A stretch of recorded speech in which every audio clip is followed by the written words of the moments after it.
Hey hi so while sipping my coffee मैं ना IPOs के बारे में सोच रहा था। Welcome to our new series learn with Upstox. यहां ना हम इन्वेस्टिंग को सिंपल और आसान बना देंगे। तो अगर आप सोच रहे हैं इन्वेस्ट करने का स्टॉक्स में, म्यूचुअल फंड्स में, गोल्ड में, आईपीओ में या फिर रियल एस्टेट में, यहां आपको इन सारे टॉपिक्स पे अच्छी वाली नॉलेज मिलेगी। तो आज की इस वीडियो में हम जानेंगे आईपीओस के बारे में। जब हमें कोई न्यू कंपनी स्टैब्लिश करनी होती है तो सबसे पहले ना हम अपनी खुद की सेविंग्स को एज अ कैपिटल यूज करते हैं या फिर हम अपने फ्रेंड्स या रिलेटिव्स से बोरो करते हैं। जैसे जैसे कंपनी ग्रो करती है तो हमें ना और फंड्स की रिक्वायरमेंट होती है, जिसके लिए हम बैंक से लोन या अलग अलग कॉर्पोरेशंस, इन्वेस्टर्स या वेंचर कैपिटल को अप्रोच करते हैं। बट इसके बाद भी जब हमारे फंड्स एग्जॉस्ट हो जाते हैं और हमें एडिशनल फंड्स की रिक्वायरमेंट होती है बिजनेस को एक्सपैंड करने के लिए, तो हम अल्टीमेटली जनरल पब्लिक से कैपिटल रेज करते हैं। तो सबसे पहले हम समझते हैं कि आईपीओ यानी इनिशियल पब्लिक ऑफर ये होता क्या है। जब कोई कंपनी पहली बार अपने शेयर्स पब्लिक को ऑफर करती है तो उसे ना आईपीओ कहते हैं। इस प्रोसेस में कंपनी अपने शेयर्स आम लोगों को ऑफर करती है और ये सारी चीजें प्राइमरी मार्केट के थ्रू होती हैं। और अगर हम एक इजी लैंग्वेज में समझें तो ये कहा जा सकता है आईपीओ के जरिए कंपनीज फंड्स कलेक्ट करती हैं जिसे वो अपनी ग्रोथ या हेवी डेट को पे ऑफ करने के लिए यूज करती हैं। आईपीओ आ जाने से एक अनलिस्टेड कंपनी स्टॉक एक्सचेंज में लिस्ट हो जाती है। जब भी हम ऐसे आईपीओस में इन्वेस्ट करते हैं तो कंपनीज को फंडिंग तो मिलती है, बट इसके साथ उनके ऊपर कंपनी को एफिशिएंटली मैनेज करने की ना एक रिस्पॉन्सिबिलिटी भी आ जाती है। उनके शेयर होल्डर्स को कोई नुकसान ना हो, इस चीज की रिस्पॉन्सिबिलिटी। आईपीओ में निवेश करने से आपको उस कंपनी में हिस्सेदारी मिल जाती है। मतलब अगर आप किसी कंपनी के शेयर खरीद लेते हैं तो आप उस कंपनी के खरीदे गए हिस्से के मालिक हो जाते हैं। अब जानते हैं आईपीओ से रिलेटेड कुछ बहुत इंटरेस्टिंग बातें। हमने कई बार न्यूज चैनल, यूट्यूब वीडियोस पे सुना है कि इस आईपीओ में इन्वेस्ट करने से आप एक दिन में लाखों कमाएंगे लिस्टिंग गेन के थ्रू। बट क्या सच में ऐसा पॉसिबल है? जी नहीं, sorry to disappoint you. First of all तो आप आईपीओ में ना अनलिमिटेड मनी नहीं लगा सकते। यानी अगर आपको आईटीसी का शेयर लेना है तो आप या तो 1000 का लेंगे या 10,000 का लेंगे, जैसा आप चाहें। बट आईपीओ के केस में आपको लॉट्स में लेना होता है। तो आप एक लॉट ही ले सकते हैं या लॉट्स के मल्टीपल में आप ले सकते हैं, जो कि 14-15 हजार के बीच का रहता है। तो अगर लिस्टिंग गेन मिला भी और आपका पैसा डबल हुआ भी तो भी आपको ज्यादा से ज्यादा 15,000 का फायदा होने वाला है। तो ऐसा बिल्कुल नहीं है कि आप रातों रात आईपीओ में पैसे लगा के बहुत ज्यादा लखपति या करोड़पति बन जाने वाले हैं। अब दूसरी चीज, जो सक्सेसफुल आईपीओ होते हैं जो ओवर सब्सक्राइब्ड होते हैं, जैसे कि आईआरसीटीसी का एग्जांपल लेते हैं। आईआरसीटीसी 112 टाइम्स ओवर सब्सक्राइब हुआ था। तो इसका क्या मतलब होता है? इस सिंपल एग्जांपल से जरा अब इसे समझते हैं। यानी अगर 112 लोगों ने उस आईपीओ पे अप्लाई किया है तो सिर्फ उसमें एक इंसान को वो आईपीओ अलॉट हुआ। तो पहले तो ना आपको बहुत ही ज्यादा लकी होना पड़ेगा जिससे आपको वो 15,000 का एक लॉट मिले। अब क्या आपको आईपीओ में इन्वेस्ट करना चाहिए, ये जरा जान लेते हैं। अब इससे भी ना एक अच्छे से एग्जाम्पल से समझते हैं। सपोज आपको आईटीसी का शेयर लेना है तो आप उसे 200 में लेना चाहते हैं। वहीं आपके जैसा कोई इन्वेस्टर है जिसके पास आईटीसी के शेयर हैं और वो उसे 201 में बेचना चाहते हैं। तो अगर कोई सेलर है जो आपको 200 में देगा तो आपका ट्रेड एग्जीक्यूट होगा। तो बायर एंड सेलर के बीच में प्राइस नेगोशिएट होता है। बट आईपीओ में ऐसा नहीं होता है। आईपीओ में जरा जानते हैं कि प्राइस कौन डिसाइड करता है। ना कोई गवर्नमेंट करती है ना पब्लिक करती है, ये प्राइस डिसाइड करती है कंपनी, यानी कि खुद उस कंपनी का ओनर। तो आप इसे एक सिंपल एग्जांपल से समझिए कि सपोज एक जमीन का मालिक है जो उस जमीन को बेचना चाहता है। तो वो क्या चाहेगा कि उसे उसकी जमीन के ज्यादा से ज्यादा पैसे मिले, ना कि कम।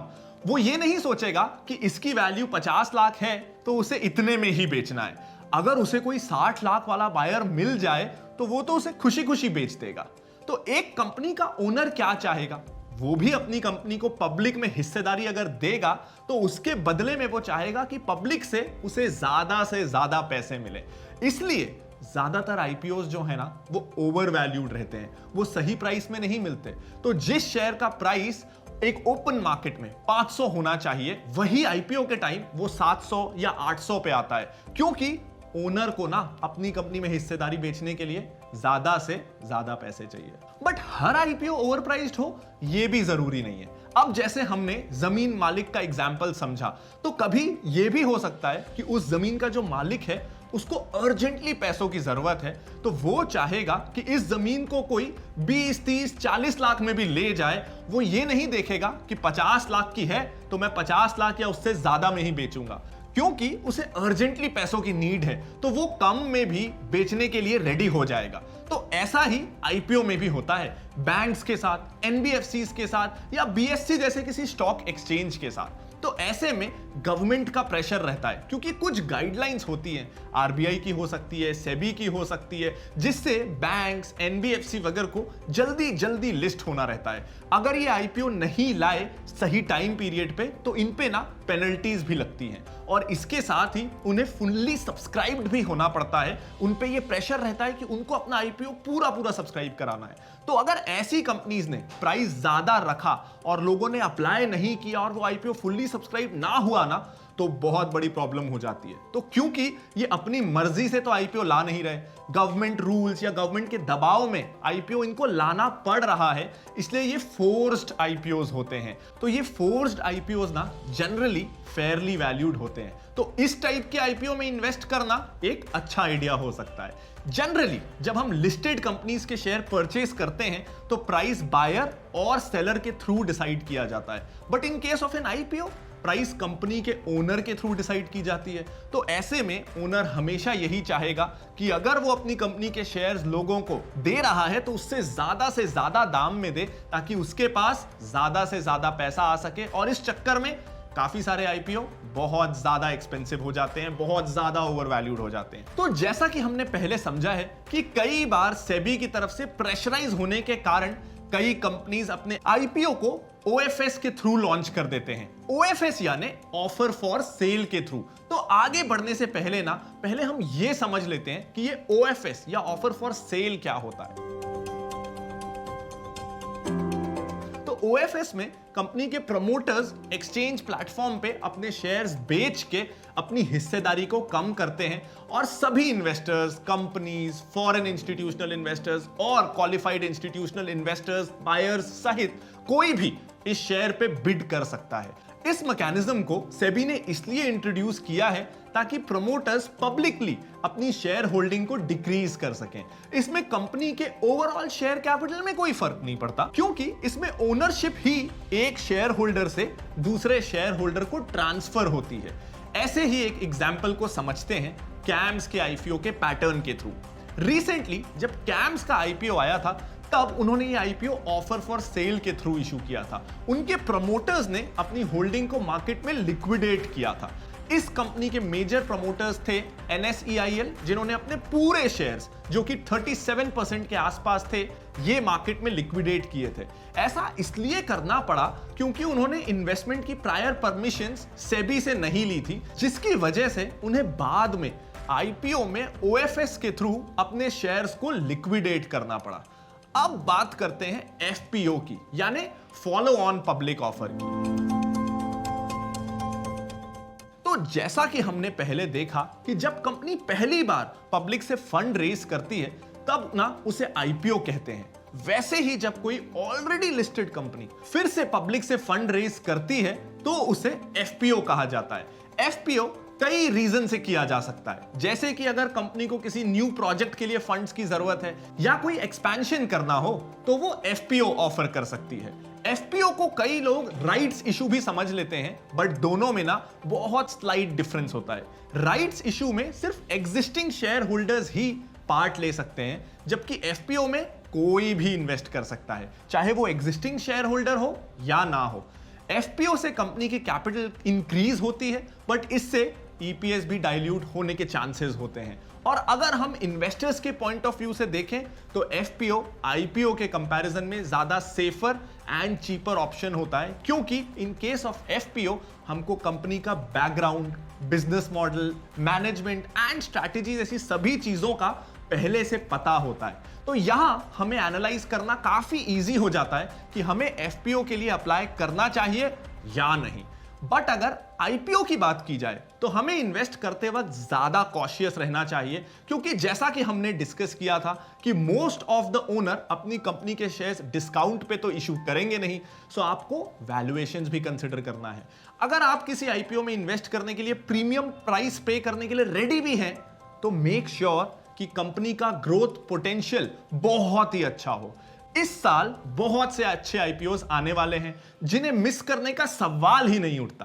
तो अगर आप भी आईपीओ में अप्लाई करना चाहते हैं तो आप अपस्टॉक्स में बहुत ही सिंपल प्रोसीजर के थ्रू आईपीओ के लिए अप्लाई कर सकते हैं। सबसे पहले ना स्टेप 1, आपको इस लिंक पे जाना है जो अब आपके स्क्रीन पे दिख रहा होगा, और ये लिंक आपको इस वीडियो के डिस्क्रिप्शन में भी मिल जाएगा, जो है invest.upstocks.com/IPO। स्टेप 2, अब आपको जिस भी आईपीओ में अप्लाई करना है वो आप चूज कर सकते हैं और आपको डिटेल टैब पे क्लिक करना है। इसके बाद जैसे ही आप ये लिंक ओपन करेंगे आपको इसमें अपना यूजर आईडी और पैन कार्ड की डिटेल्स फिल करनी होंगी, जिससे आप लॉग इन कर पाएंगे। नेक्स्ट स्टेप है कि आपको अपना बर्थ ईयर एंटर करना रहेगा ताकि वेरिफिकेशन हो सके। इसके बाद आपको समरी पेज पे स्क्रॉल करना है और नीचे आपको प्लेस बिड का एक ऑप्शन मिलेगा। अब यहां आपको अपनी यूपीआई आईडी एंटर करनी होगी। उसके बाद अगर आप एग्जिस्टिंग शेयर होल्डर हैं तो आप शेयर होल्डर चूज करेंगे, अगर नहीं तो आप इंडिविजुअल शेयर होल्डर चूज करेंगे। देन आप कंटिन्यू पे क्लिक करिए। अब बिड या तो प्राइस बैंड पे चूज कर सकते हैं या सिंपली आप कट ऑफ प्राइस भी चूज कर सकते हैं। यहां आपको लॉट्स भी एंटर करना होता है। देन आपको कंटिन्यू में क्लिक करके वेरीफाई करना है and then place the order. इसके बाद आपको एक एसएमएस आएगा फॉर पेमेंट अप्रूवल आपके यूपीआई ऐप, जिससे आपका आईपीओ अमाउंट अलॉटमेंट डे तक के लिए ब्लॉक हो जाएगा। So thank you for watching this video on basics of investments from the Learn with Upstox series. अगर आपको ये वीडियो पसंद आया हो तो इसे लाइक जरूर करिएगा और अपने दोस्तों और फैमिली मेंबर्स के साथ शेयर करना बिल्कुल मत भूलिएगा। और अगर आपने इस चैनल को सब्सक्राइब नहीं किया है तो जल्दी से इस चैनल को सब्सक्राइब कर दीजिए, क्योंकि अपस्टॉक्स की तरफ से सारे लेटेस्ट अपडेट्स आपको सब्सक्राइब करने के बाद ही तो मिलेंगे। Thank you.